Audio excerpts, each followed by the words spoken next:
Hey, my name is Joe, And I'm Mary Beth. and this is the best of Gen X. We are in our 40s. And we're siblings, We'll talk about adulting in a world so different from the one we grew up in, so excuse us while we save a generation. one episode at a time. Let's go.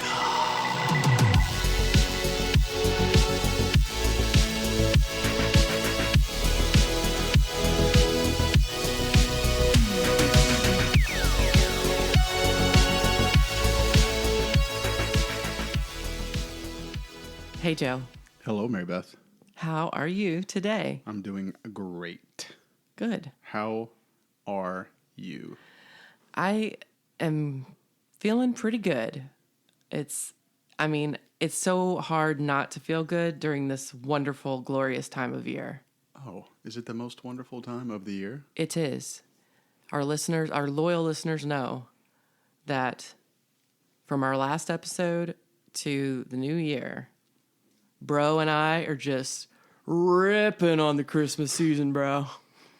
Rippin'. Dude. It was like a surfer term. Rippin'.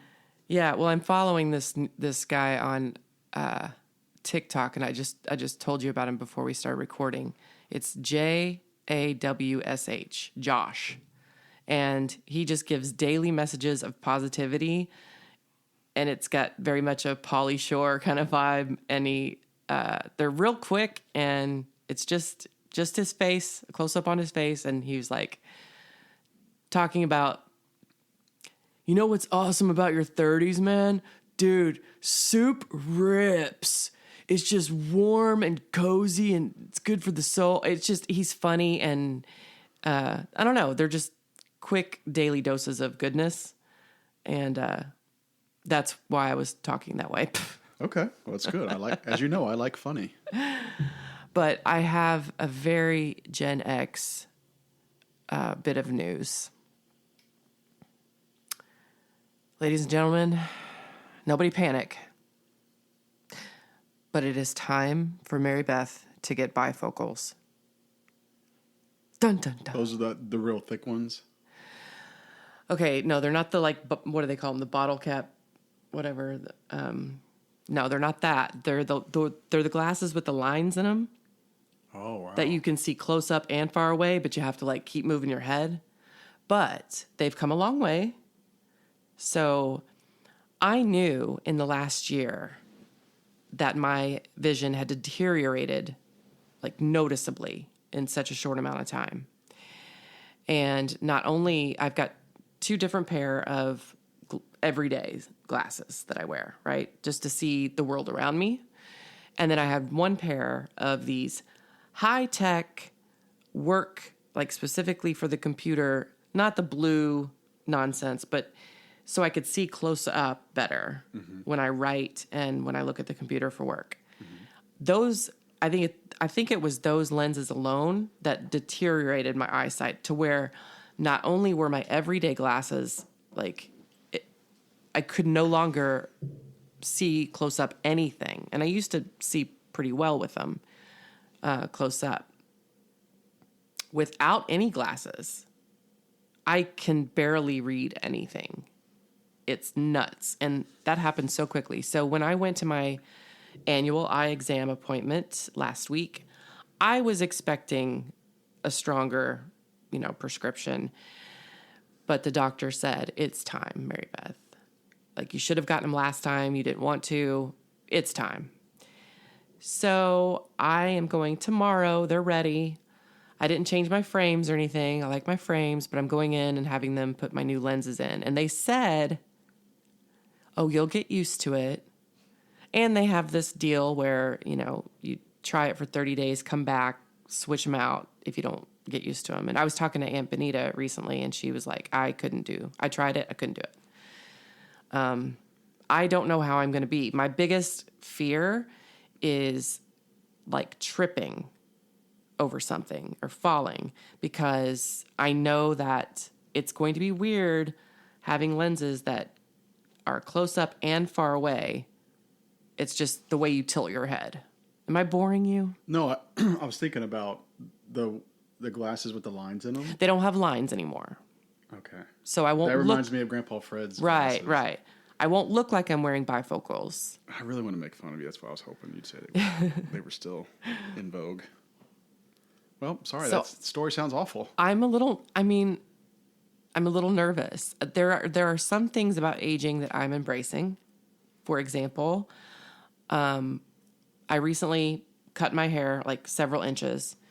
It's shorter than I wanted, but it's fine because of my weight loss and menopause. My hair is thinning, so it was the best thing for my hair. I'm trying to rebuild it, However, I haven't colored it. It's been almost a year since I've had it colored. I'm embracing the gray. I'm excited, in fact, about the gray. Why are you excited about the gray? I just feel like, I don't know. I feel like it's a part of aging, especially for women, that we are, in an unspoken sort of way, discouraged from embracing. Like, color, color, color until you die. And so I don't know. There's that little rebellion in me that makes me excited about having gray hair. I will not get the granny cut, but I like the idea of gray hair. I think gray hair is beautiful, and it's not really gray. You're talking about like tones of silver and white, and I don't know. I'm excited about that. I think it's pretty. Do you see what I did there? What? I purposely asked you why, because I wanted the other Gen X women to know and hear you say that it's okay to be gray. It is okay, and I think it's beautiful. I asked that question on purpose. Oh, good. I'm glad you did. See what I did there? I'm glad you did.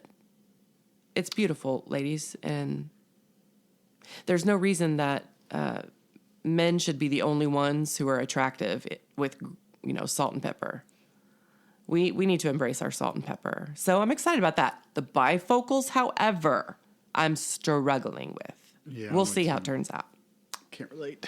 2015. I can still read the bottom of the eye chart. Thank you very much. So, anything else going on that you would like to share with the rest of us? Not really. Nothing other than the general holiday vibe. Yeah, as if I own it, the high school team that I coach at, we're starting, this was our first week of everyday practice. So the season is in full gear now, full swing. When's your first game? We have a scrimmage next Friday. Well, I guess this Friday, technically. And then the first official game, I think, is the following Tuesday, I believe. Don't have it right in front of me. Yeah, it's usually around Thanksgiving. Yeah, we're actually starting a week late for whatever reason. But, yeah, so we'll have our scrimmage Friday and then the first game Tuesday. I think the first game's at home. That'll be good. And the second game, dun, dun, dun, is against our high school, our old high school. Yeah, we talked about that the other day. I asked you, is it weird? It is very weird. The very first time I ever coached there, so I've been there, this is my 5th season. The very first time I ever coached at this high school, we played them at our high school, our old high school, and I had never been in the visitor locker room before. I'd never even seen it. Yeah, so this is like, just to give our listeners some context. So we come from a small town, and we currently live in a small town nearby. Mm-hmm. So Joe coaches at one of the rival schools that we always played growing up. Yeah, and so I asked you the other day, I was like, is it weird being a pirate instead of a dragon? And you said, yeah. It is. You get used to it, Yeah. And you start feeling some sort of way about it where it means something to you. Well, it's not just that we went there. It's not just that we went to Silver Creek. No, it's not. I taught there. Dad taught there. Dad coached there. Coached there since I was a young kid. He left a lasting legacy as a coach there. So we bled orange and blue. I played there a little bit, and then growing up, I was telling you, we would eat dinner, and Dad would eat his dessert. You guys would go do your room things. You would just go by yourself, and I would just sit there with Dad, and I'd watch him eat his dessert. He'd go, I'm going to go grab the keys. We're going to go shoot in the gym. So me and him would just go to the Silver Creek gyms every night during basketball season until... It was such a part of our lives. So, the holiday tournament was the oldest running in the state. That's no longer, unfortunately. But yeah, and then one of my best friends from childhood is the coach there.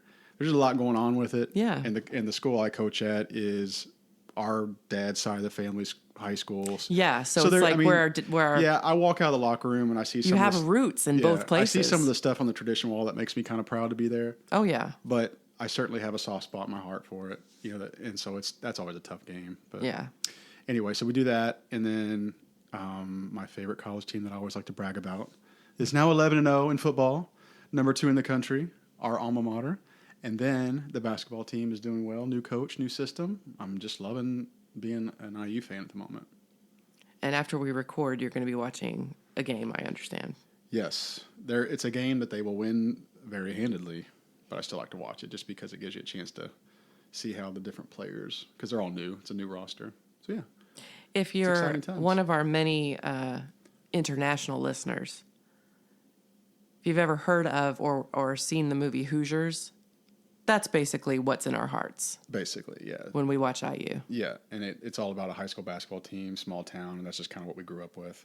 That's the vibe. That's So, yeah, I'm in heaven right now. It's in our DNA. As an IU Hoosier fan, I'm in heaven. I'm sure that'll die down next year when we suck again. No, I'm just teasing. But, yeah, I'm very excited about the state of IU athletics at the moment.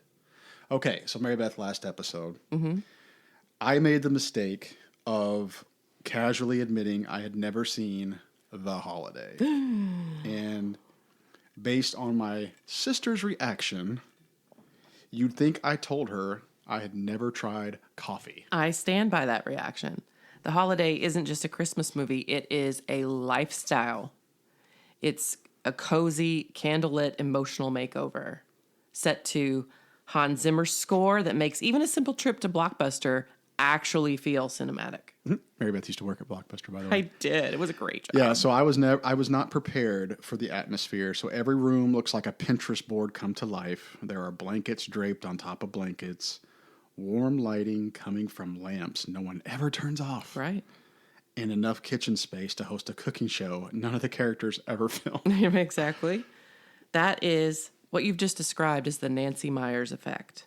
Her houses have personality, her sweaters have emotional arcs, and her kitchens could fix your childhood trauma, no joke.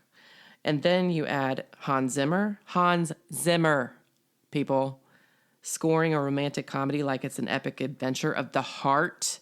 Forget it. I'm done. So yeah, we finally had our holiday movie night, and now we're here to break it all down. And by the way, I'm at Mary Beth's house to watch the movie. She's so excited, and their living room TV's volume stops working effectively. Like it would only go up to 10 or 11. Mary Beth, without hesitation, she goes, "We're going to my room. We're going to lay in my bed and watch it." Moving to the bedroom. And she has the most comfortable bed on planet Earth. And me and her laid there while Josh sat in the chair in the corner next to me. I go, "Dude, you can lay here." And he goes, "No, man, relax." And that was your first experience with an adjustable base bed. Yeah. Mary Beth goes, "Let me adjust your head." You'll never go back. She goes, "Let me adjust your feet. Let me adjust your head again." It was amazing. And then you had the bamboo sheets. Babe, Oh, my. I'm excited for you to get bamboo sheets. It was amazing. I Yeah. didn't want to leave. I go, "Josh, I'm sorry. We're going to swap houses." It was very cozy. So the aesthetic, the soundtrack, the cottage we'd both move into tomorrow, and the midlife wisdom hidden behind Cameron Diaz refusing to cry. We're talking what makes this movie timeless, what hits different now that we're, older and allegedly wiser, and why The Holiday might just be the best thing that ever happened to a broken heart. So grab your hot cocoa, wrap yourself in 5 blankets for the full Nancy Myers experience, and let's get into it. Now, as usual, I don't have my hot cocoa, but I have You have the drink that you always make me. Woodford Diet Green Straw. What a concoction. I'm crazy. It's so delicious, but I have to say, whiskey makes me feel like crap. Like how? Like it makes me feel great for like 20 minutes, and then the rest of the day, You just crash. I feel like crap. But I'm enjoying it That's right good. now. You seem to enjoy it when you're here. And I'm glad I'm an expert mixologist. Okay, so let's talk about first impressions. What was your initial take? Like what were your expectations versus the reality with this movie? Because you hadn't even heard of it. You even asked me, did it come out in theaters? Yeah, I think when it first started. This is 2006. Yeah. I think when it first started on your TV, I think I had said something to the effect of, "Oh, it's from 2006," and I hadn't even heard of it. Maybe that back then, because obviously I don't remember stuff that happened last week, but maybe back then I had seen the previews of it or whatever. I just didn't recall. But I guess my initial take or my first reaction, or I'll just say expectation. What really? I'm very curious at what you expected. Well, I thought there were more. I thought there were more big names in it. So I know there was the four, but for some reason I was thinking it was like a bigger ensemble. So then I realized it You was may have been thinking of Love Actually. that's kind of what I'm thinking. But I also expected it to be, and I hope this doesn't get taken the wrong way. I was expecting it to be more Christmassy of a movie, and not just like thinking of the holiday vacation. And it was around that time. But I guess I was thinking I was getting into more of like a Christmassy vibe. Yeah. So that was my expectation, where it was going to almost be like a Hallmark Channel Sure. movie, but it was like a real movie. Oh, good call. You know what I mean? Mm-hmm. So that was expectation. Thank goodness it wasn't that. Thank goodness it wasn't that. So, I mean, reality, you want me to get into that? Yeah. Reality is, like, am I just giving you what I thought of it? Sure. Just like a general impression of it. No, I enjoyed it. Actually, I enjoyed. We talked about in the intro the aesthetic, the soundtrack. I actually enjoyed it. It was easy to watch. I didn't have trouble. Didn't have trouble following it, and I just liked the tempo of the movie. If that makes sense. Absolutely. Do you know what I mean? It's just very intentional. It's very easy, kind of chill to watch. It was a good vibe. I liked it. Yeah. And it helps that the actors were, the 3 or 4 that were in it were top notch. Yeah. So if you've been living under a rock like my brother was about a week ago, The Holiday is a movie with Cameron Diaz, Jude Law, Jack Black, and Kate Winslet, among some others. But those are the 4 leads. And the premise is Cameron Diaz's character, Amanda, who lives in LA, reaches out on Google to Kate Winslet, who lives in Surrey, England. And they decide to, because of the emotional states they're in, Amanda is going through a breakup, and Iris is trying to get over someone who just got engaged that she's been in love with. So they swap houses. They basically swap lives. Amanda goes to stay in her cottage in England. She goes to LA to stay in Amanda's house for the holiday. And the story just progresses from there about who they meet, what kind of journey they go on. And so, yeah, it makes sense that you would go in expecting lots and lots of Christmas, but it's more about the holiday in its entirety. And also the concept of just going on vacation. Like when Amanda first meets Jude Law, Graham, she says, isn't that what you're supposed to do when you go on vacation? You're supposed to vacate your life and explore other things. And yeah. So it's also that. Yeah, ironically, once I started watching it, the holiday season or like the Christmas part of it that I thought I was getting, that almost just seemed like a secondary. Yeah. It wasn't even like a primary focus of the movie. It's almost in the background. However, the aesthetic that Nancy Meyers creates makes it feel, to me, like a Christmas movie. I feel jingle bells when I watch it, even though you're absolutely right. It's kind of a secondary thing. The fact that it's Christmas and New Year's and all that. Mm-hmm. Yeah, I think what was it? Cameron Diaz her character was frustrated, Amanda, and she wanted to find a place to stay, to get away, and then it seemed like it was almost kind of like an Airbnb kind of situation where she was trying to find a place to stay.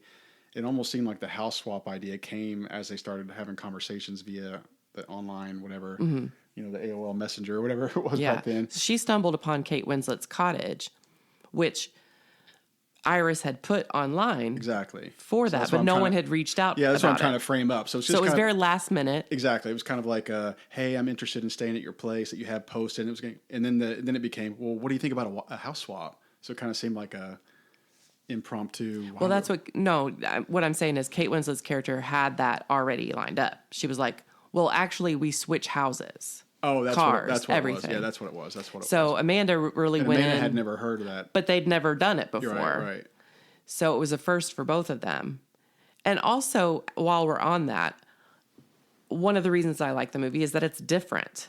It's not the same old recycled love story. It just has a unique premise. Two people completely switching lives, and I don't know. I like that about it. Yeah, but can I push back a little bit? Yeah. Hello. Yeah, how about is tomorrow too soon? Right. I mean, come on. That was very movie-ish. Right. I mean, I get it. I get why. That was totally unrealistic. But nobody's doing that. They were like, hey, you want to do it tomorrow? Yeah. So assuming both of them have passports on the ready, going on an international trip during Christmas. During Christmas, it's like... And Kate Winslet's character was just like a journalist, right? Or yeah. She worked for like one of those kind of businesses. So it's not like, I wouldn't think she has the means to just up and just go. Yeah. That was kind of funny. I thought that was kind of funny. But to push back a little on that, I mean, she's not married. She doesn't have kids. So she's probably saved quite a bit. And this was her splurge, perhaps. That's fair. But you're right. Amanda's character is very wealthy. Like, that's realistic. But just the timing of it is tomorrow. Yeah. For an international trip, no need to give yourself a few days to plan for that. Yeah, I kind of to myself chuckled about that a little bit. Yeah. But I like it. It's kind of whimsical. Yeah, but like you said, it's different. It's not. Yeah. It's not the same story not recycled. A typical story, yeah. Now, I feel like that there are things with it that... Before we move on from your first impression, one of the things that you said out loud as the movie kind of started, you commented about Jack Black being a romantic lead, and you just pointed out that you thought that was an odd choice. Now, I do want to circle back to that because we'll talk about the characters in more detail, but I just wanted to say for the record that was one of your initial impressions of the movie. You did point that out. And you want to elaborate a little? I mean, Jack Black is a phenomenal actor, a fantastic entertainer, musician, songwriter, all that good stuff. But like, he's more of a Shrek in human form, if that makes sense. Probably a great dude, but I just didn't visualize him like Jude Law for sure. Yeah, he is your typical leading man. Yeah, you get somebody like that. Jack Black is more the funny sidekick. Exactly. However... He's more of the funny friend. However, and we will get back to this, but I got to say for the record, and maybe it's just because you're a man and, it's hard to evaluate other men through a woman's eyes, but I think Jack Black is adorable. And as you get older, a person like that who's sweet and kind and funny makes them all the more cuter. Yeah, well, I was going to follow that up with, but his character was he was a charming guy. Very charming. So it was easy for her to fall into that. And genuine, yeah. So I just want to point out, I think that's cool that was your impression, because part of the appeal of this movie is that it defies some of those conventions. Yeah, so, it certainly does. Yeah, so I think that's interesting. And maybe let's take a Gen X look at it. So when we first saw this, we were closer to Cameron Diaz's character. Now we're starting to feel the Arthur Abbott a little bit more. Mm-hmm. So there's a subplot involving a character named Arthur Abbott. He lives nearby Amanda's house in L.A. So Kate Winslet's character Iris meets him and strikes up a friendship and discovers that he is actually a legend in Hollywood. Multi-award winning, even an Oscar winning writer.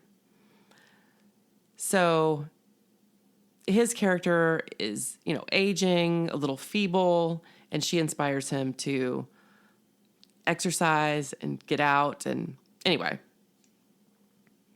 I just feel like watching it midlife, there's a lot that resonates with me, but I noticed the Arthur Abbott character resonated with me more because I'm certainly not that old, but we're getting there. I mean, bifocals. Yeah, we're on that trend, on that trajectory. I liked his character. He was a sweet little man. I'm trying to think of anything for me, since I've seen it 1,000 times, anything that hits differently now versus when I first started watching it. Other than the Arthur Abbott part, I gotta say, I feel even more resolute about the beauty of Iris's character's journey. Iris's journey, not just falling in love, but taking charge of her life. And her transformation in this movie is so relatable to me and so touching and so inspiring. Yeah, you made just so everybody's aware, you made several comments within the first half hour about the parallels of her story and yours. It was very interesting, I thought.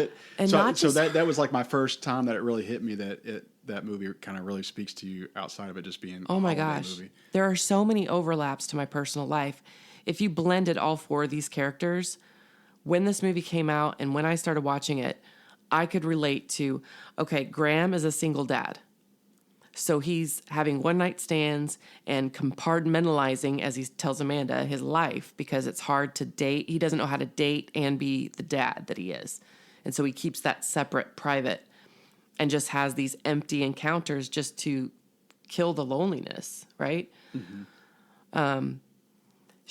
Amanda, is a Hollywood, like, trailer editor. I was teaching media. And so all throughout the movie, she hears that movie preview voice in her head. Amanda Woods was, that's kind of The part trailer of guy. the trailer voice. guy. She hears, so she sees her life through that lens. I was teaching media. I was doing videos. We were being sought after for our work, rewarded for our work. I saw life through a camera lens, just like she does. Jack Black reminded me of one of my close friends and one of your close friends that we've known since elementary school, who really got me through. I mean, his character's so similar to our friend Dustin that he was there for me in a lot of ways. And so it reminds me of that friendship that was rekindled after my divorce. And then finally, Iris. Being in love with someone who doesn't love you back. I mean, everybody can relate to unrequited love, male or female. We've all liked or loved someone who didn't love us back. So that was definitely something I related to. But even her style of dress, like from the cut of her jeans to her shoes to the scarf thing, I dressed like her. I did my hair like her. I felt like I could have jumped into that movie and taken on that role, just as far as appearances go. But her transformation, her emotional makeover throughout the movie is the most relatable to me, and it's so close to my heart. So yeah, overlapping all those things, that movie I think will always be special. Yeah, I could tell. I could sense it just the way you were talking about it. I really thought Kate Winslet did a masterful job at kind of making you just feel, like you hurt for her. You hurt for her and you root for like her. Her expressions and her reactions and stuff. She played that part so well. When she loved that guy, he just wouldn't love her back, but he kind of just drug her along here and there. When he felt it was convenient, he kept her in his life just enough so that she couldn't move on, but he didn't have to commit. Yeah. It was perfect for him. Yeah, but I thought she played that really, really well.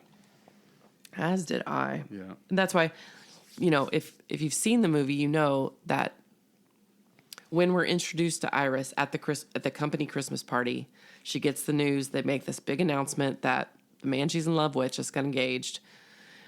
And then I love that it takes, Nancy Meyers chooses to take the time to watch her walk to the subway, ride the subway. The build up, the long journey home, and then she goes home to this empty cottage. She shuts the front door, and you just hear her burst into tears. Yeah. That part I related to. Just putting on the brave face, being a single mom and a teacher and just going, and being bombarded by 50 million conversations a day. I literally would go home and just break down quietly, privately. So, yeah, you hurt for her. And dude walked into her office before that announcement at the party and was like basically flirting with her. Exactly. And she had a gift for him. And then 30 seconds later, they announced he's Exactly. engaged. Yeah, what Exactly. a scumbag. Yeah, I what a hated his douche. character. What a douche. Felt bad for her. But there was also something that you said pretty early on in the movie that I thought was really, really a great.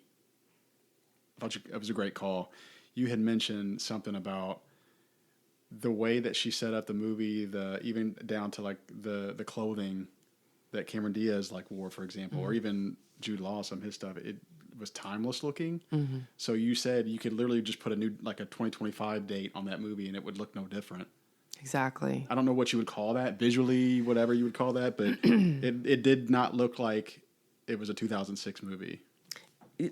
That is a perfect segue to our next segment. I wanted to talk about the Nancy Meyers world, the Nancy Meyers universe, and how does she create that effect? It's visual and emotional escapism, this movie. So her aesthetic is like, we've got the cozy British cottage versus the LA mansion, which she even manages to make that seem cozy. Both are what we would call, and what Nancy Meyers is kind of known for, aspirational comfort.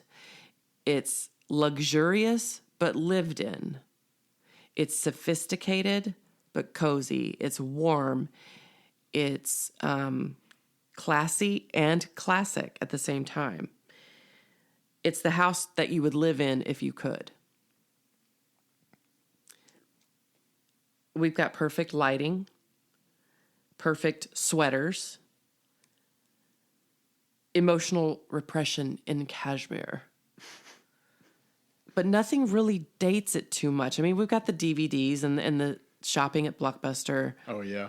Certain things date it, but for the most part,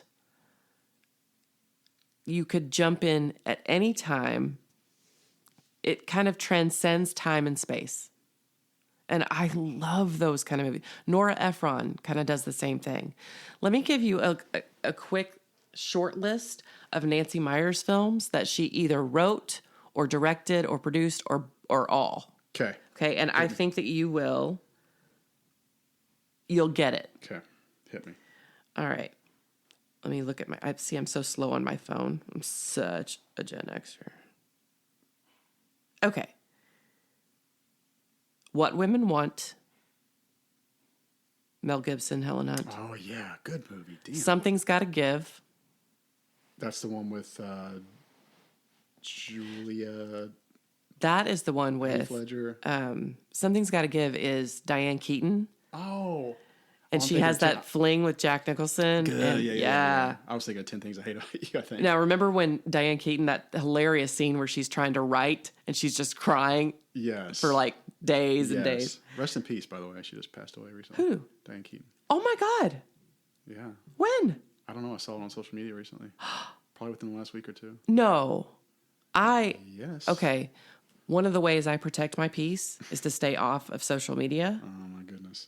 Did I just ruin your day? You just ruined my day, my week. Diane Keaton. Yeah. October 11th. Oh my God. So I'm a few weeks by. But... Okay. Sorry. Let me get over that shock. Here's another one. 1987, Baby Boom. Oh, yeah. I remember that one. With Diane Keaton. Yeah. Mm-hmm. Now, I saw that movie in theaters with our Aunt Gretchen, who recently passed. That was only 1987, so I would have been like 9. Yeah. Okay. That was the first movie I'd ever seen that made me feel something like, that's the life I want. This fast-paced, important corporate woman she inherits this baby. I don't even remember how. But someone passes away and leaves the child to her. And then she moves to like upstate New York or something and starts an apple orchard kind of business and the whole, before I knew what aesthetic was, I was in love. And I thought it was the first movie at such a young age that I felt reflected what was in my soul. Father of the Bride, parts 1 and 2. Yeah, all of this makes You sense. get it? Yeah. You get it now. There's always a great kitchen in a Nancy Always Meyers a great movie. kitchen. Always a great kitchen. Yeah, that's a good call. So yeah, those are some of the ones that Nancy Meyers was involved with. Gosh, not to get off topic, but 1987, the fact that you mentioned that Baby Boom movie and going with Aunt Gretchen, what a great year or two period of music and movies. Please. 1986, 1987, please. I can't believe. What an era of that. Sometimes I feel a little bad that we lived in the era that we did. Gosh, what a that we grew up in was that era. Awesome with music and movies. We're so lucky. No. So yeah, so you get it. And then let's talk about the music. The music is classic, but also modern. It brings those two together. So you have the beautiful score from Hans Zimmer, which is at times cheeky and fun and almost a little mischievous. And then sweeping, lovely, romantic music. It's a beautiful blend. And also we've got Mr. Brightside. Mr. Brightside, great song. Along with Aretha Franklin, You Send Me. I mean, it's such a mix that you can't, and even some Christmas songs. One of my favorite versions of Have Yourself a Merry Little Christmas by James Taylor. Oh, that wasn't it, because that's why you had that song. That's why on your I wedding. walked down the stairs at your Yes, house remember you on my wedding night mentioning that. to that song. Yeah, that was, yeah. No, you're right. That soundtrack was amazing. So you've got such a blend of old and new or old and current. Like, it's one of the things that makes it timeless. Yeah. But now that you mentioned those other movies of hers, I think the music in those movies was kind of same. Yeah. I had that same feeling when I watched those movies, not knowing that was her. There was that connection there. And even the surroundings, Yep. like it's the house you want to live Yeah. in. Her movies are just a vibe. Yes. Yeah, like Nora Ephron, like the You've Got Mail. Same kind of thing. The soundtrack matters so much in this movie to me because it signals a lot. It signals the mood. It signals, like, each character has their own theme song. And it signals transformation and also resolution. And I'm reminded of one of my favorite scenes, and we'll get back to this in more detail, but Miles, Jack Black's character, is a composer for films. And he's playing a song he wrote for Arthur. And it's this, and she says, it sounds like him. And he says, it's cheeky, right? And Arthur's character is very cheeky. Yeah. And then he goes into a melody he wrote for Iris. And I don't know, I just feel like the music in here,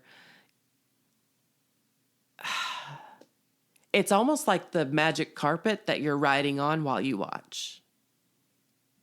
You know what I mean? Just explain that. It's a guide Oh, yeah. through the movie, through the emotions of these characters. And I think that that's just a testament to what Hans Zimmer can do Yeah. with some instruments. Yeah. I enjoyed it quite a bit. I think it just, also, too, I think it just provides, like, really good transitions in the movie, the music. And so I think it's important to get it right, and I think she gets it right. Yeah, and I think that there's, like, the environments, the settings of every scene. It's like character therapy. And I have always felt this, like, change your scenery, change your life. Oh, I'm a big believer in that. Me too. As I've gotten older, especially. Yeah.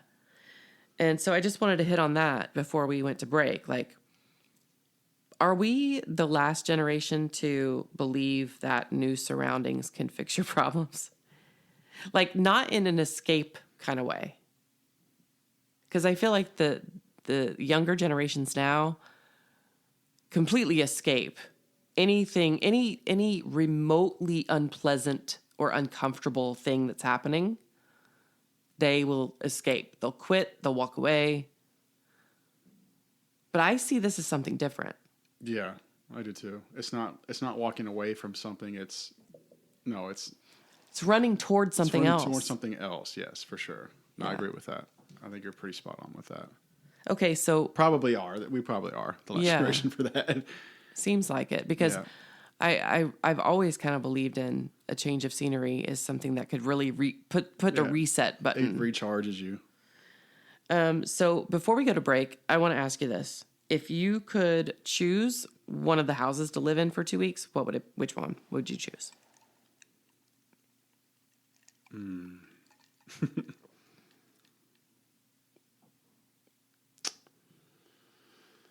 Boy, I know which one you would choose. How do you know? Because I know. I watched that movie You with act like you know me or something. Carl. She. I would probably say the LA Mansion. I As figured. shallow as it sounds. Because, well, let me guess, because it has all the bells and whistles. Well, that and I like modern and it's spacious and there's the pool. I don't know. The gym. That'd be the gym. That'd be my kind of scene. Yeah, for sure, I can see that. I would obviously choose the cottage. Obviously. Even the scene in the beginning where it shows her just in her kitchen, playing with her dog, whatever, and she's wearing sweats and little slipper boots of some kind, and she's got a scarf around her neck. I mean, that is how, when I stopped teaching and I started working from home, that's how I looked every day. That's how you lived. It is. It's how I lived. I am all about cottagecore, man. Well, I do like that we picked different setups. Like I picked that one, you picked the cottage. Well, it shows our differences. Yes. But like the characters in the movie, their lives blend very well together. Ultimately, like ours. The cottage thing, man, it's just so inviting.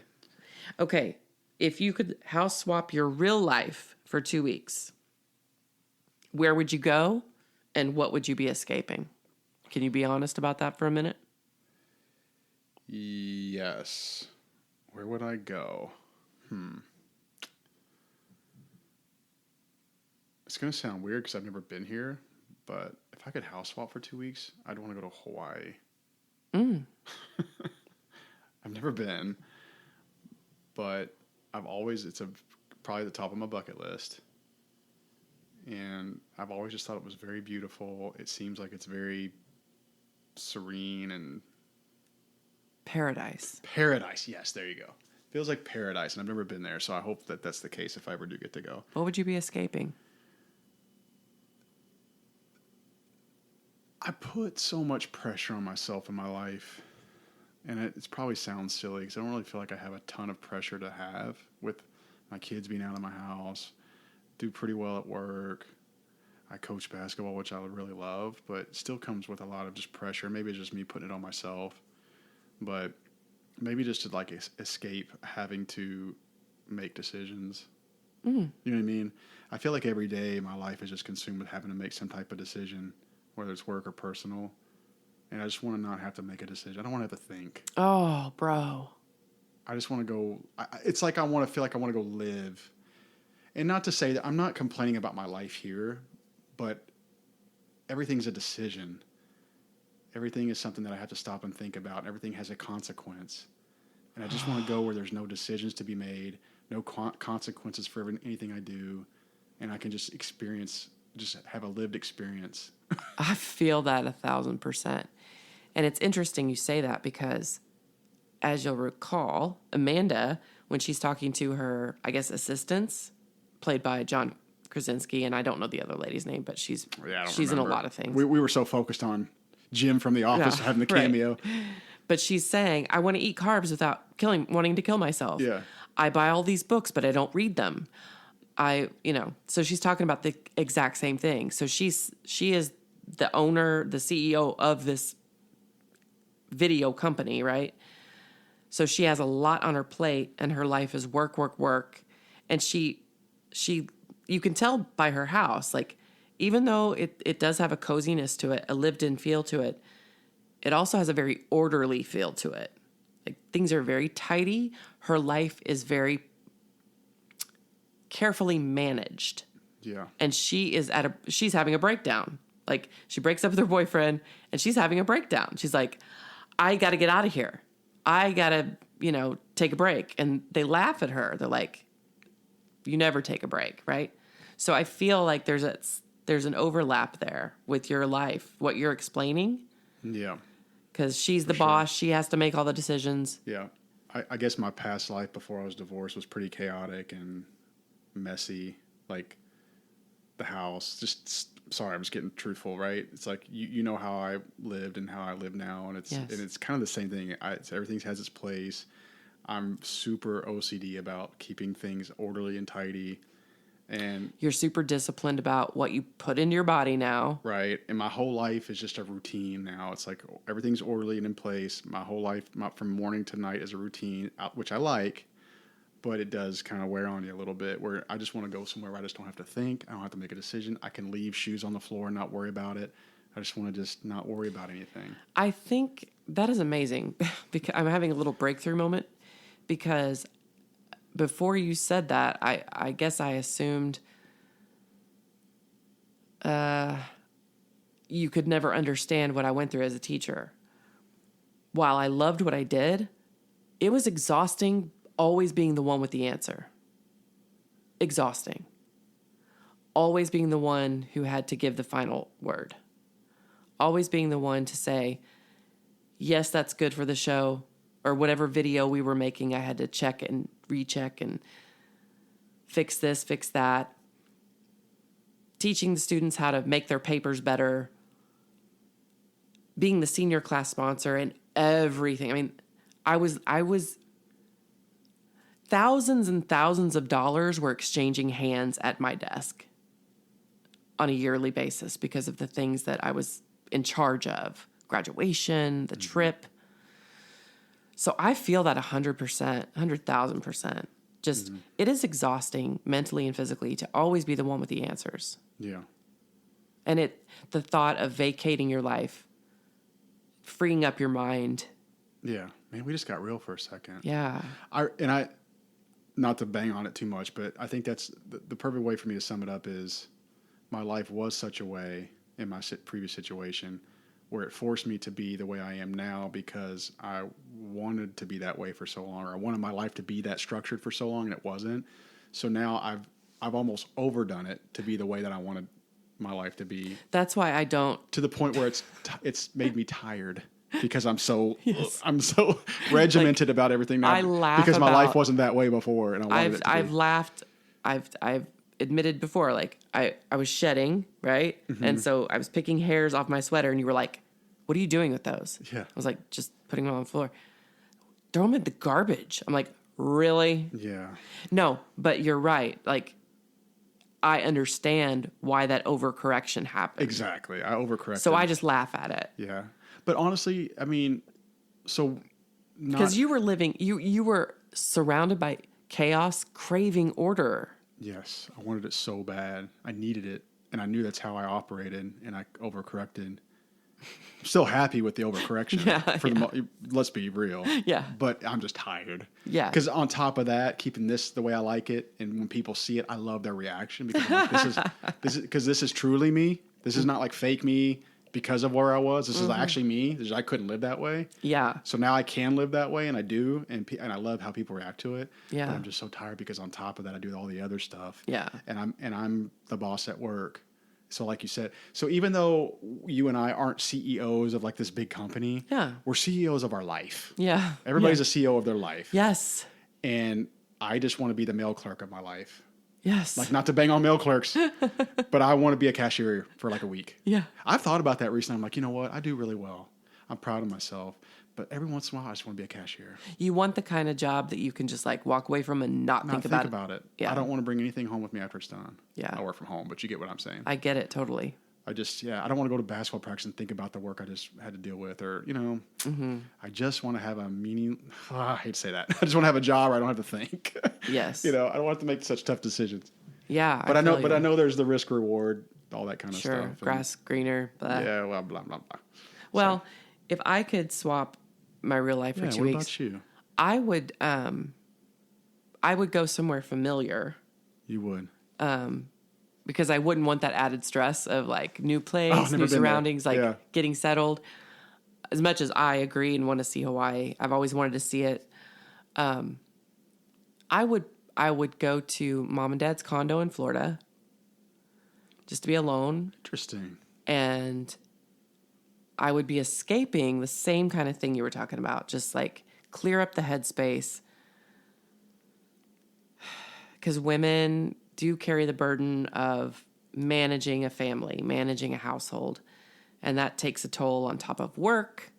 And then, of course, maintaining the environment that is your sanctuary. I mean, just staying on top of everything, being the person who always calls and makes the appointments, Right. who always sets the family schedule, and it's not always fun, folks. Sometimes we don't want to be in control, and so it's exhausting, and that's what I would probably be escaping from. The noise. The noise.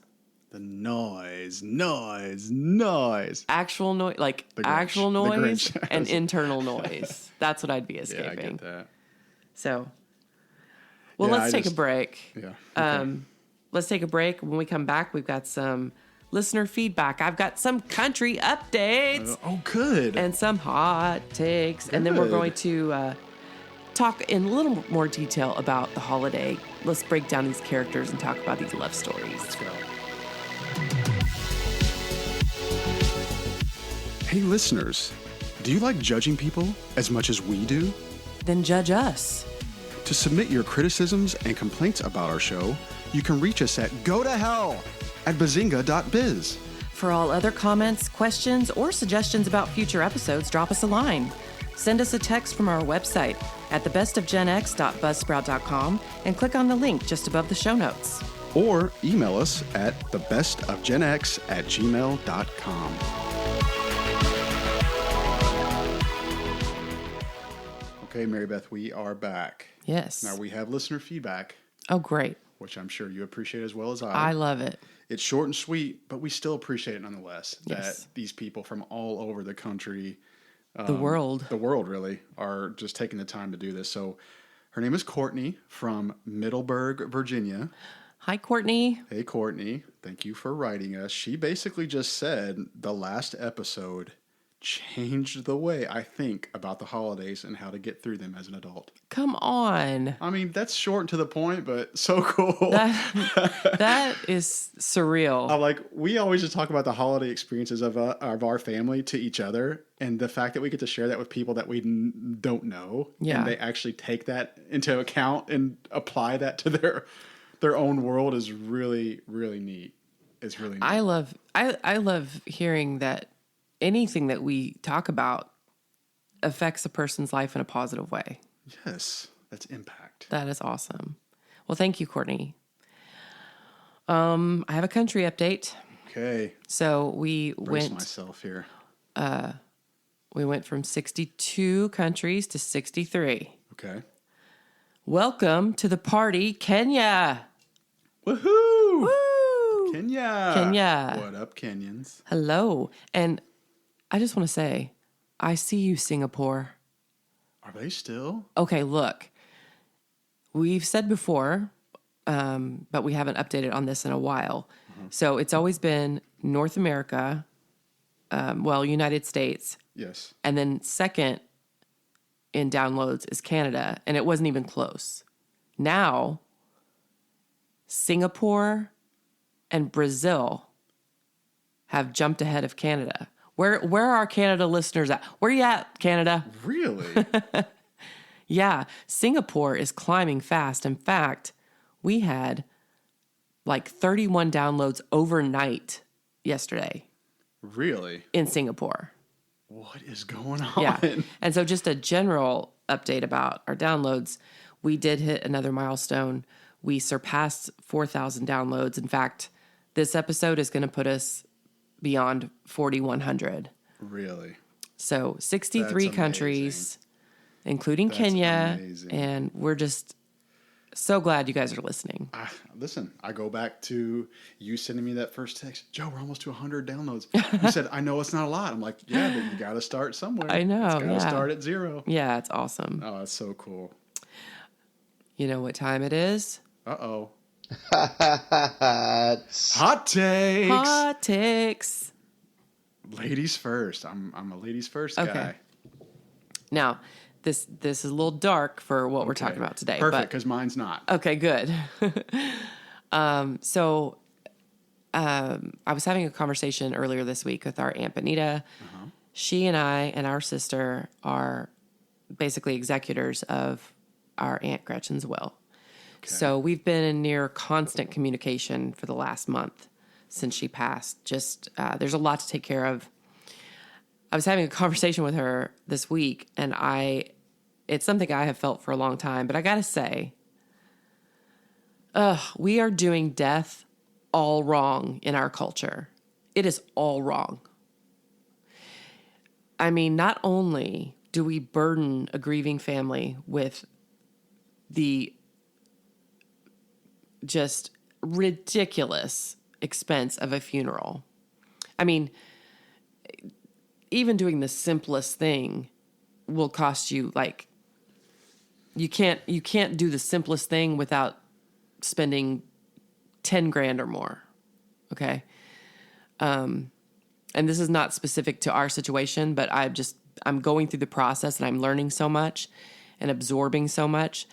And yeah, many people are fortunate enough to have life insurance to cover things like that, but still, to expect a grieving family to fork over thousands and thousands of dollars for When they're already dealing with, so much. the tragedy. Okay. And then you have to spend days basically hosting one long, heartbreaking, painful party. You have to feed people. Like, you have to worry about, people will bring like a fruit tray, a veggie tray, maybe a pan of brownies. But it's the family's responsibility to keep that break room in the funeral home stocked with drinks and ice and food Lame. for like 2 days during visitation. And then there's the visitation. You expect a grieving family. You basically have to be the host. Like, if you want to be in the break room just to like get away, if you're upset, whatever. Oh, so-and-so's here. Come out. They want to see you. And you've just got to host. Mm-hmm. You've got to fucking entertain people while you're grieving. And look, I mean, this movie, we talked about the character of Arthur Abbott.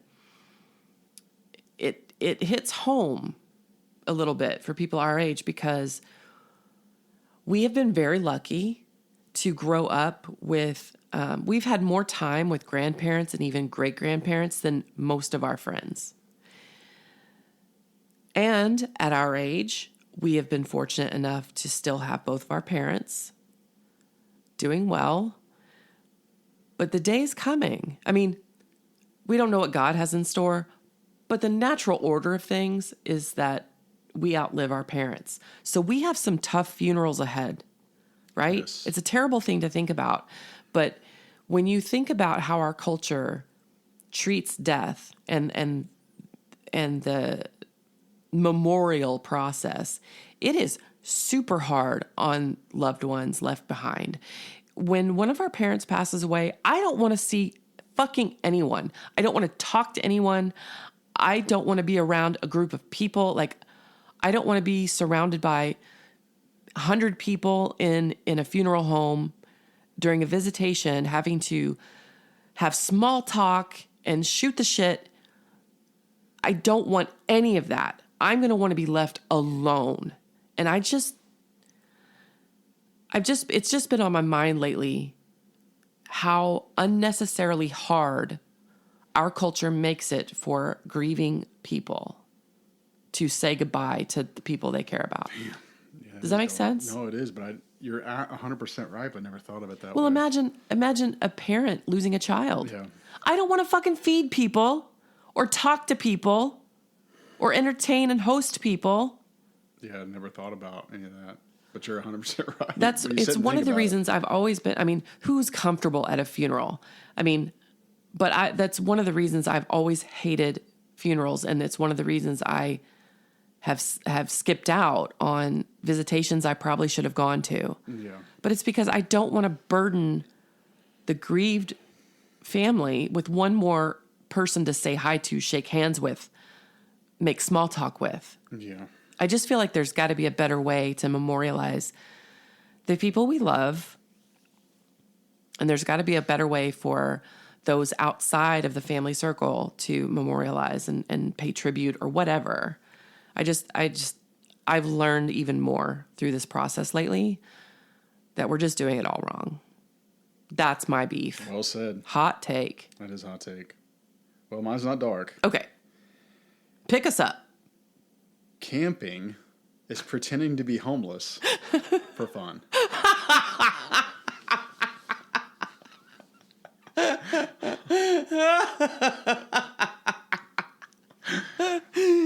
Man.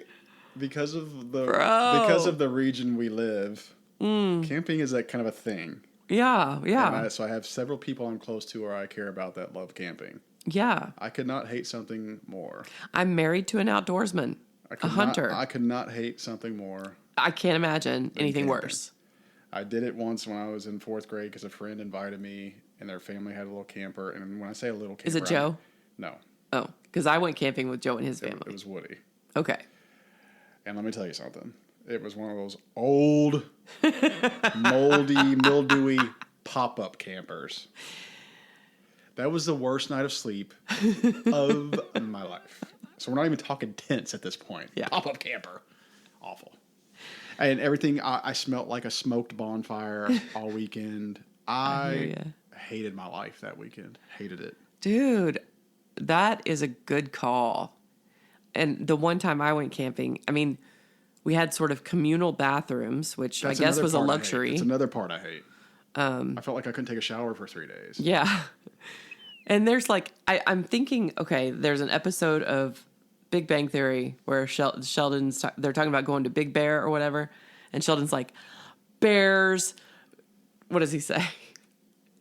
Bears, bees, stuff like that. Yeah, I know what you're talking about. I mean, if you go camping, you're basically asking for ticks and that. There's nothing comfortable about it. There's zero comfortable. I mean, I'm down for a bonfire. I'm down for the s'mores experience. Yeah, I can do that. But to sleep overnight on the ground. But I want to let the fire burn out, and I want to walk 10 feet into my back Yeah, door, up to my master bedroom, my mattress. And I want to do my s'mores with a fire pit that starts with a button, the press of a button. I have one of those. Let me tell you. It's amazing. Campers out there, we love you, but we can't relate. I understand the draw to it for some people, but I just can't get down with it. Yeah, I can't get down with it. I understand it too. To be just one with nature. Mm-hmm. I mean, there's so much value in that. I get it. But there's a trend called glamping. But I have to be part of that. It's glamour camping. Okay. So if you see on TikTok, your thread, your feed will be inundated with these videos of people like opening a tiny little sack and it turns into like an inflatable home, and you have all these electrical outlets, and I mean, it's just nuts. And when I see that, I'm like, okay, if that were camping, I'd do it. Yeah. I made myself sound like we had like maids and our parents were well off and we were entitled. None of that. None of that. Our parents were retired school teachers. Yeah. I just never liked camping. It was never part of our life. I'd spent all of my time on a golf course or a basketball court in the comfort of my own home at night. Right. No, I wasn't a big camper. So. You would love, I'm telling you, Parks and Rec. I know you keep giving it a try, but there's an episode where they go camping and Tom Haverford, played by Aziz Ansari. Mm-hmm. He's so good. He's glamping, and it's hilarious. He's so good. Anyway. Yes, I'm not about that. I love that hot take. Yeah, thank you. Pretending to be homeless for fun. Yeah, much respect to our frontiers men and women that lived in those times. Oh. God love you. God love them. Okay. All right, let's get into the heart of it. All right. Okay, so we have two love stories in this movie. We have Iris and Miles, and we have Amanda and Graham. Which to you feels more authentic? Which fantasy do you think still works? It felt to me like Iris and Miles felt more authentic. Why so? I don't know. I guess I didn't. I guess the one gripe I would have about the movie, and it's not even a horrible thing, but I felt like Graham and Amanda hooked up within like 30 seconds of knowing each Yeah, other. Like, immediately. he literally walked in the door. They had a couple pieces of dialogue, and then they were making out and going to bed together. Yeah, because he leans in for a kiss because he's intoxicated. Yeah, but not enough that he can't like. Yeah, but I remember watching it thinking that's a little too quick. Like even in movie standards, you have this flirty repartee. What do we call it? Repartee, and it goes on for a while, maybe a couple days or whatever, or maybe even let's say hours. Yeah, this dude's in there for 10 minutes, and they're hooking up. Okay, of never knowing each other. You got really honest before. I'm going to get honest now. Okay. I understand where you're coming from, but I was a Graham, and that's totally realistic. Is it? Yes, when you are a single parent and you ache, like the loneliness is palpable. And you ache to be touched, to be kissed, to be held. And so when the movie sort of introduces all of them and Iris is narrating about different types of love and you see Graham in the bar and she's like, even if it's only for a night, you think, oh, this guy's a player. You later learn he's not a player. He's just a lonely dad.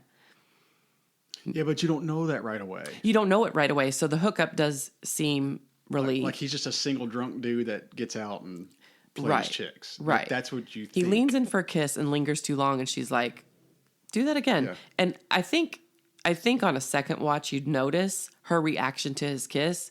Amanda is someone who, like, he compartmentalizes, but so does she. Okay, so we know she can't cry. She's someone who has feelings, obviously, but her life, like I said, is in such order that she doesn't allow herself to feel too much, right? So you can see when he kisses her and she's like, wow, I felt something. Do that again. I want to know if this is real.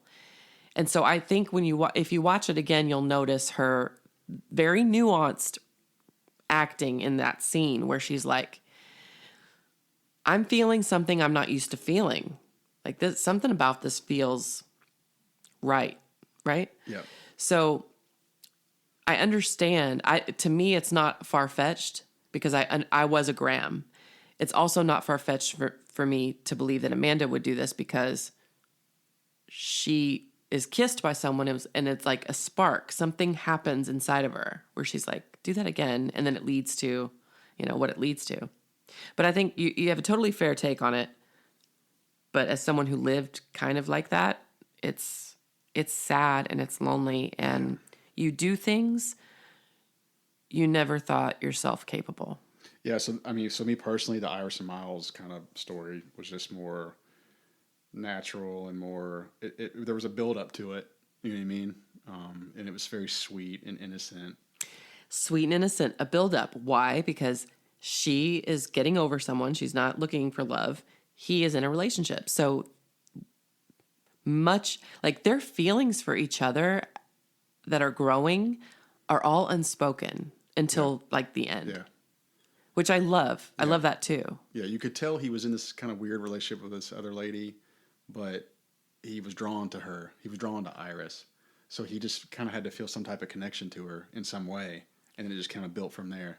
It was more of a friendship that was blossoming into something more. And I love that too. And I relate to that too. Yeah. And another part of that, you said it's quite believable. And I feel like it's believable if you're a certain age. Because girls especially, I have long said there is something called stupid girl disease. Sorry. I'm not going to edit that out. This is real life, people. Joe had to cough. Oh, my gosh.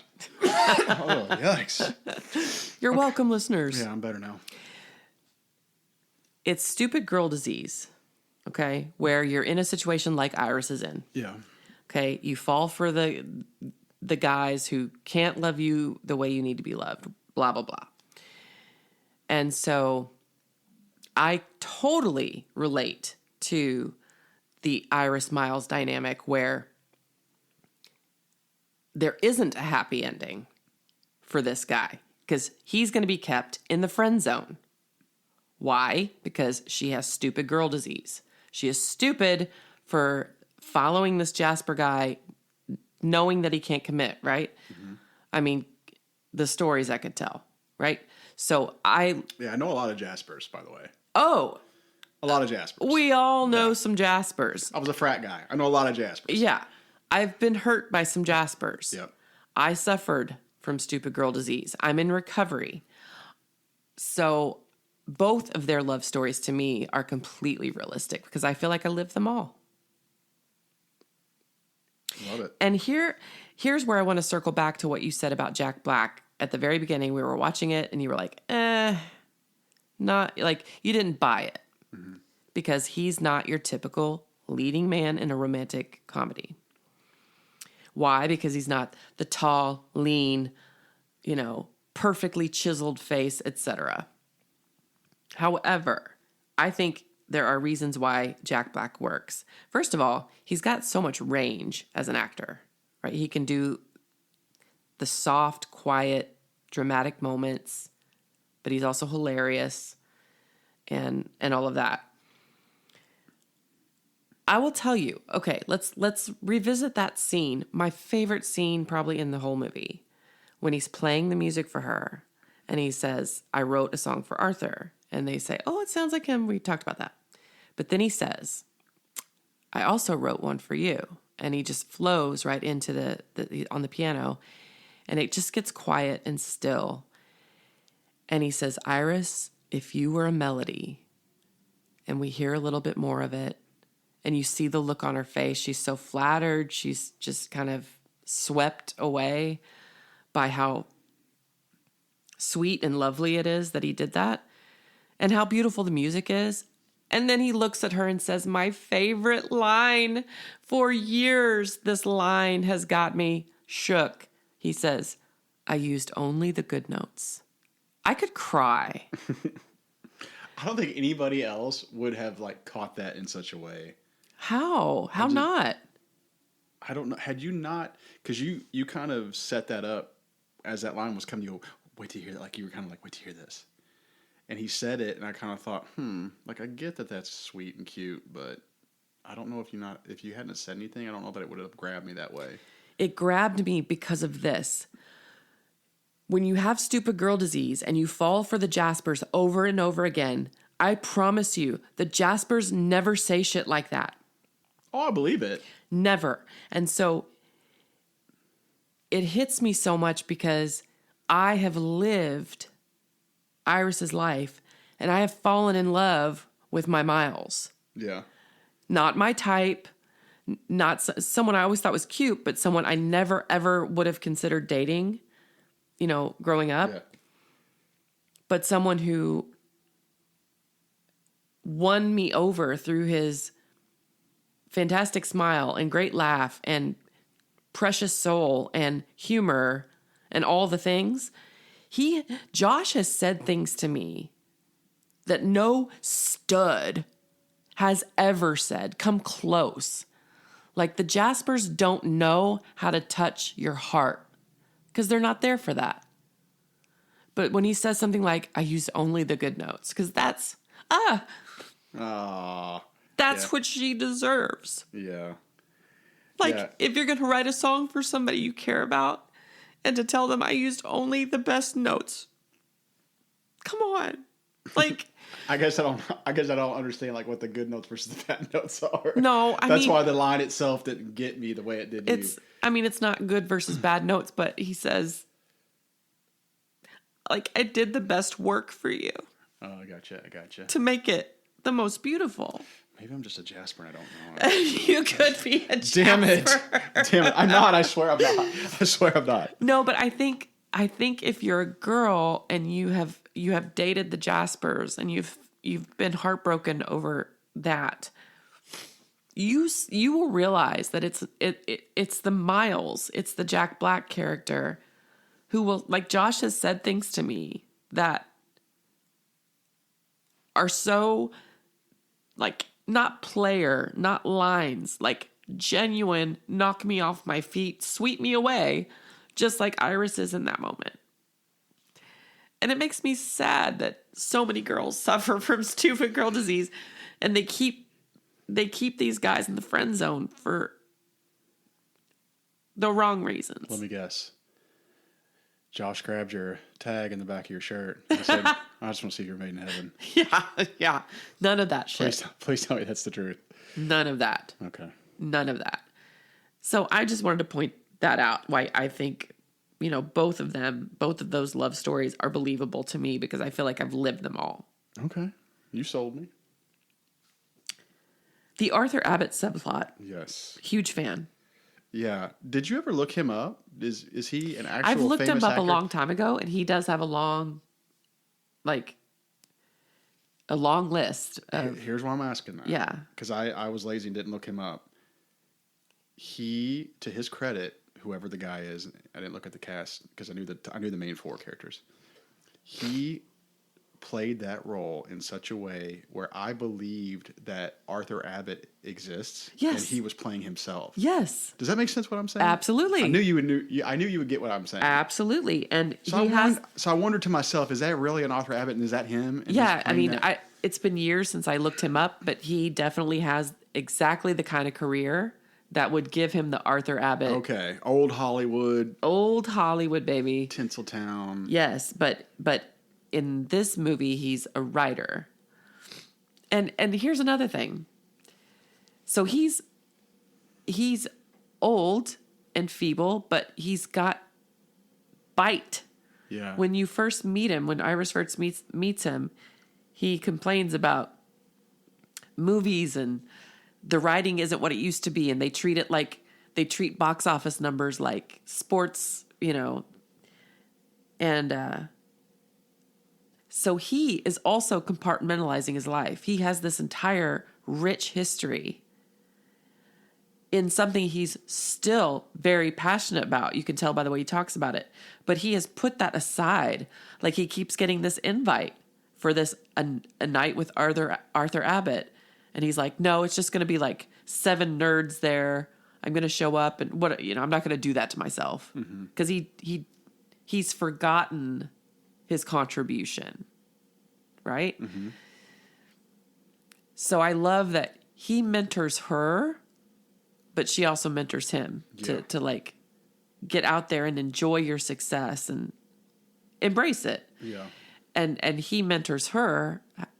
How would you say he mentors her? One of my favorite lines is when he says, "You're acting like the best friend when you're a leading lady, but Right. you're acting Main like the character best energy, friend." basically, is what he was getting at. Yeah, and she was like, "I've been in therapy for 3 years, and no one's ever explained it to me that well."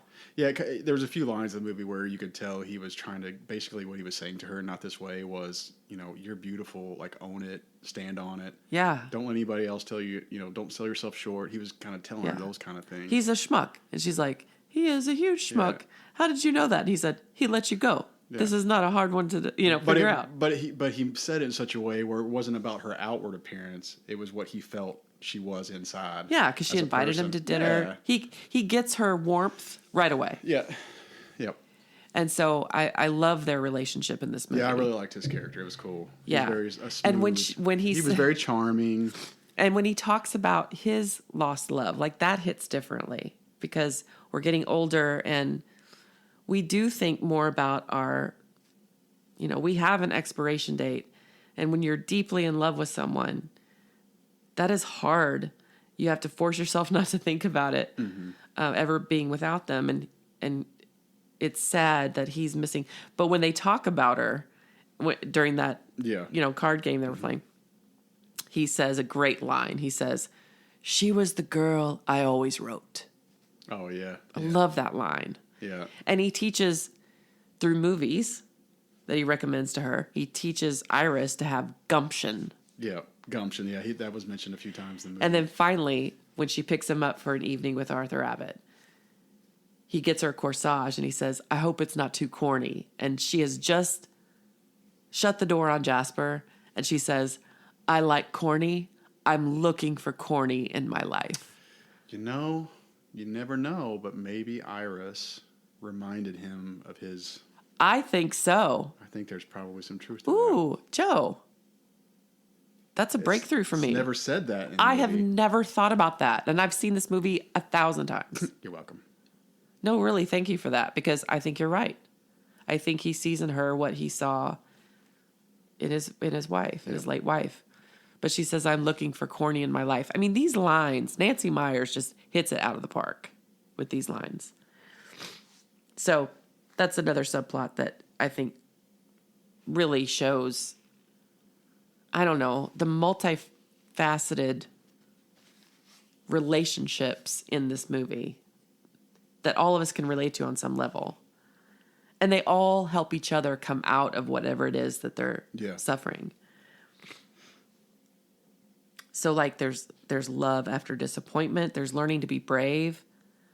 One of my favorite parts about the Iris storyline, even though I can relate to the instant, intense, can't keep your hands off each other, Amanda Graham thing. I totally get that. But what I love most is Iris's story, because when Jasper shows up and he's still engaged, but he acts like he wants to be with her. I mean, he flies across the world. Mm-hmm. She has the courage to stop him and say, okay, you didn't really answer my question. Are you still engaged? And then she goes off. In that moment, Joe, it is not about another guy. She is not rejecting Jasper because she's in love with Miles. I don't even know at that point if she knows she's in love with Miles. She knows there's something. It is Iris falling in love with life. And she's finally saying, this is over. This sick, toxic thing between us is over. And she says this she finally finds her gumption. She finds herself, not to sound too new agey. Yeah. But she finds herself. So it's very important that she ended that relationship the right way without it being about this other guy that she's into. It had to be about her saying, you know what? I have a life to start living. And she says, and you're not going to be in it. Yeah, I remember you saying That's that you loved that line. Fantastic. I think it was purposeful how they did that, because Setting boundaries like a boss. But they had, like you said, they had mentioned gumption twice that I remember before that scene. The music Hans Zimmer is playing during that scene is called Gumption. Yeah, so I think that was purposeful in how they did that. That they're showing her having that gumption. Because he says, what's got into you? And before she slams the door, she says, I think it's what they call gumption. Right. So she slams the door and screams. And so... Which was a contrast of how she was crying. Yes. When she got home in the beginning of the movie. And now Look at you. She's shutting the door to scream. And crying. And happy. Look at you. Yeah. So she has that incredible moment, and it's not about another guy, and I love that about it. It's so important that that's how they did it. Yeah. Because Iris needed to find her it was power. about her turning the corner. She needed to get her power back. Yeah. Because she was letting him call all the shots for years. And then finally, while Iris is falling in love with life, I mean, Amanda's falling in love with Graham, but that great moment where she's in the limo or whatever, the car taking her to the airport, she's just said goodbye to him. And she sits up and she feels the hot tears run down her cheeks. And then she starts to laugh. That we even said, we're not really Cameron Diaz fans, honestly. No, not really. But I love her in this movie. She has a great laugh. I love her laugh. Yeah. We'd probably enjoy like hanging with her. Oh yeah, for sure. But she seems very genuine. But anyway, she feels the tears running down her cheeks and realizes, this is a good thing, Amanda. Tears are good. Hurt is good. Love is good. Feeling good is okay. And he says, did you forget something? And she says, yes. And she is literally running. I could cry again, but I won't. Don't do it. She's literally running toward Messy. The girl who's always had it together, the girl who's always had things in order, is running toward Messy. And I love it. Which is funny because when she first got to the cottage, she was forced to walk a long distance with her bags in the snow, and she was grunting and pissed off and Exactly. having trouble. And now she's like, I'm running. Let me out. You're blowing me away right now. I mean, listen, You're blowing me away right now. I'm pretty good. Did you study this? No, I didn't. Damn. I work best under pressure. Under pressure. Because you've only seen it once. Yes. But you're right. She's lugging that suitcase. She's slipping in her heels. But at the end, she is running through that snow, through that gravel. With ease. Effortless. Effortlessly. Mm-hmm. She's running toward Messy. And when she gets there and she says, you did say you love me, so I think I have a date, because they're talking about New Year's Eve. New Year's Eve, yeah. And he says, I have the girls' New Year's Eve. And she says, sounds perfect. She's embracing a messier life of heart, of feelings. Like, she compartmentalized her emotions, and she's not doing that anymore. I love it. I love it. So, it's good stuff. It's so feel good. And I'll stop with this. You cut me off anytime. Okay. But when Miles shows up late, barely makes it on time to Arthur's, big entrance. And he sits down and he asks her out for New Year's Eve, and she says, I'll be in London. And he says, I've never been to London. I've always wanted to go. If I go to London, will you go out with me on New Year's Eve? And she says, the sigh of relief, the audible sigh of relief. And she says, love to, and kisses him. The look on her face, Joe, if falling in love had a look, an expression, she nailed it. Nailed it. And of course, he's doing the yes. But the look on her face is priceless to me. Yeah. You're blowing me away, and you're blowing me away. I know, right? Gosh dang it. I ate some popcorn earlier. I think I got some kernels stuck in the back of my throat. But yeah, I really liked the ending of that with those two. It was just very kind of like an unassuming, we're going to do something together. It's not this intense, passionate fireworks. It's not hooking up. It's a slow growing love. It's just like something's going to happen. I think I'm excited for it. And they both just have that look like, yeah, this feels right. You know what I mean? And there's really no physical, like you said, intimacy with it. It's just, this feels right inside. Yes. Something right's happening. Something right is happening. And she already recognizes the difference in a man like him and a man like Jasper. Yeah, good for her. And I feel like if this is a movie you watch in your 20s, you root for the romance. But if you're watching it in your 30s and 40s, you root for the healing. Mm-hmm. Yeah, because you've probably been through it more than likely. Yeah, you've lived some life. Yeah, you have some experience in it. It's just more relatable for probably our age, I think it's relatable at any age, honestly, like late teens, 20s, and on. I think it's relatable for every age and every gender. But I think when you're older and you, like you said, you've been through it, you root for something else. You're rooting for Iris's transformation, for her gumption. Mm-hmm. You're rooting for Amanda's healing. She hasn't cried since her parents' divorce. She's finally feeling. You root for Graham, who's been lonely. Yeah, lost his spouse and is a single dad of 2 girls and lonely. The healing, as I watch this movie now, makes my heart soar. Truly soar. I think we've covered just about everything. Yeah, I'm really glad you had me watch it, honestly. And I'm not just saying that because we're making an episode about it. It's definitely something I would rewatch, 1,000%. I can't say that about every movie. Could you add that to your comfort Christmas rotation? 100%. Yeah? Yeah. Everything about it was good. There was those couple parts that I told you that were a little...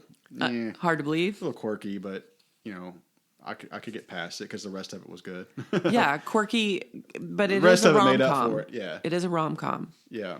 And I feel like it isn't just a Christmas movie. I feel like it's a reminder that I think one of my biggest takeaways, even in your seasons of sadness, even in your seasons of despair, you can still rewrite your story. I've done it. You're doing it. And your new story can be better than you ever even imagined. Yeah, for sure. And that's one of the things I just love. So, yeah, I think... And one go more ahead. thing. No, go ahead. One more thing. I asked you if you were going to add it. It's in my comfort rotation, what I would consider my knew that. I wasn't comfort going to ask you rotation. that question. And I think it's because, we all need a place that feels like home. And even if just for 2 hours, so many things about this movie feel like home to me. Yeah. So I'll end it with the thing I really liked about it. Hopefully you agree. If not, I don't care. Because I'll just tell you you're wrong. But Jerk. So there's the loneliness, the heartbreak, and then starting over. To me, it was encouraging to watch something like that, even though I know it's a movie, but it's certainly things that could happen in real life in terms of how quickly your life can change for the better. Oh. That's what that movie showed me was in the matter of a couple weeks, a week or two, Amanda's story starts out the way it does. Iris's story starts out the way it does, and how quickly their lives can change for the better. So people, you're going through things, hopefully you can relate. You're going through things, you hurt, you grieve, or whatever. You're just sad. You're going through things that don't feel like they should make sense or aren't fair. You feel like you deserve better, and you see no good end in sight. And then just like that, the smallest little life change or change of scenery or change of situation or change of connection with someone can change it in the blink of an eye. If you have the courage. If you allow yourself. If you have the courage. If you have the courage.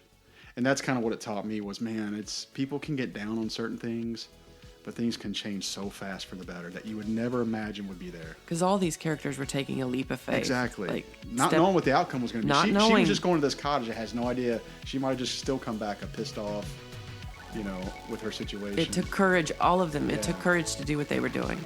Yeah, so I really like that part because it taught me that. I love that. That's a great way to end. Yeah. I've really enjoyed this conversation. Me too. Same. Awesome. But thank you so much for listening to another piece of the Gen X experience worth saving.